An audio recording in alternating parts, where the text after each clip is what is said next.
5 deployments after 9/11. 2 of my buddies committed suicide.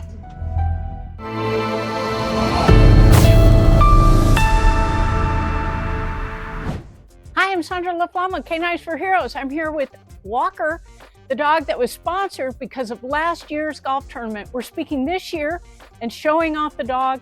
She's already helping the Marine. She goes back to her second phase of training, and you're going to hear our story straight from Mark LaFlamme. So tune in and watch today. Like, subscribe, and hit that notification bell so you hear more heartwarming stories and dog training tips, and also how to take care of your dog. From Canines For Heroes, I'm Sandra LaFlamme. Have a great day. Canines For Heroes is a Sarasota-based nonprofit, and their sole mission is to provide service dogs to first responders and military veterans.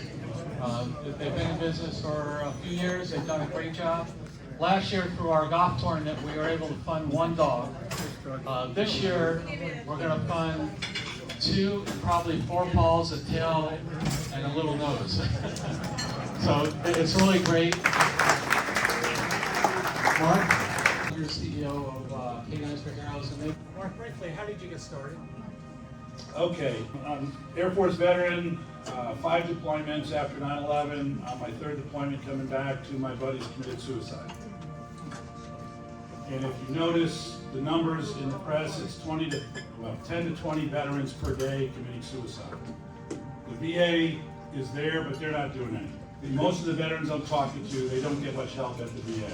So I talked with my wife, and we decided that we needed to do something, and that's when we started the foundation. We've, like I said, 20 dogs, no suicides in our group, organization, and that goes against the numbers. You're a C3? Yes. Yep. Yes, sir. What's the amount of time it takes to train the dog? It does vary, and it depends on the breed. Both of these are Malinois. They have crazy food drive, so they're a little easier to train. Shepherds, not as much food drive, a little bit longer to train. We've trained Labs, they have even less food drive, longer to train. So, 2 months, 3 months, 6 months? Again, it depends on the breed. The plan is they go into puppy training if we get it as a pup, and that can take anywhere from 4 to 8 weeks for the puppy training. Then, if we have a veteran picked out or a first responder, we'll send the dog at that point home with them for a week or so to get them used to the dog. Then it comes back for obedience training, and that can be 4 to 8 weeks. Then we bring the vet in for 3 days and work with the veteran to show them the commands, show them what we've trained. And at that point, it's not a service dog. It's just a dog that's been trained. So they go home, and for anywhere from 6 to 8 weeks, they work with the dog. And here's where we've changed dramatically. They have to have skin in the game. If they're not working the dog when they're home, when they come back, and we tell them this up front, you have to work the dog because we're going to test you. If you don't pass, we don't pay for the service dog training.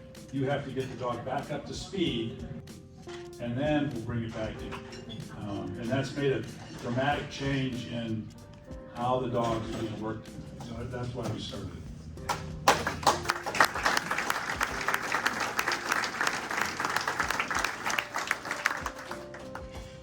Yes, sir.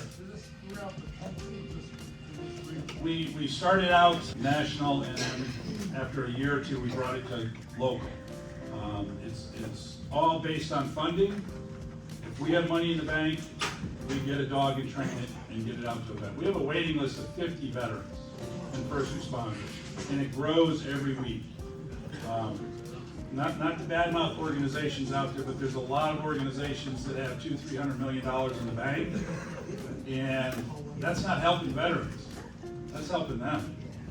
And we decided that we're going to we volunteer our time. We don't take a dime out of the organization. It's a nonprofit, so it's purely on donations. And like I said, when we have the money, we go get a dog and get it out.